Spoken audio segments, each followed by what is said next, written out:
CIA Director Gina Haspel briefed a select group of senators on the killing of journalist Jamal Khashoggi. The Trump administration came under fire following Haspel's absence from a briefing on Saudi policy conducted by Secretary of State Mike Pompeo and Defense Secretary James Mattis.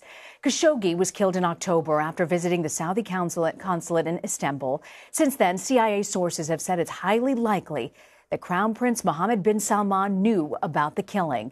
The Saudi government has charged 11 people in the journalist's death, but denies any involvement from the Crown Prince. The U.S. sanctioned some Saudi officials, but has not punished the Crown Prince directly. Today's briefing comes amid reports that say Mohammed bin Salman exchanged several messages with an aide who allegedly oversaw Khashoggi's death. Here's what senators from both parties had to say after being briefed by the CIA director today. I was satisfied with the briefing. I'll simply say that I am now more convinced than I was before, and I was pretty convinced that, in fact, the United States must have a strong response to both the war in Yemen as well as the killing of a United States permanent resident and journalist in Jamal Khashoggi. And only a strong response by the United States will send a clear and unequivocal message.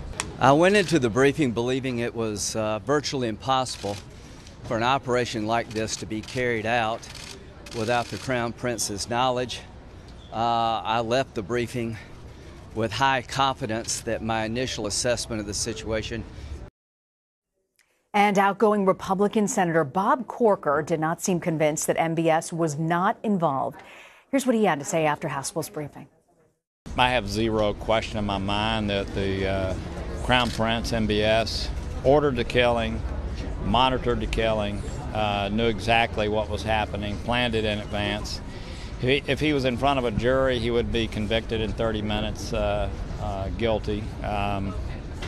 So the question is, what do we do about that?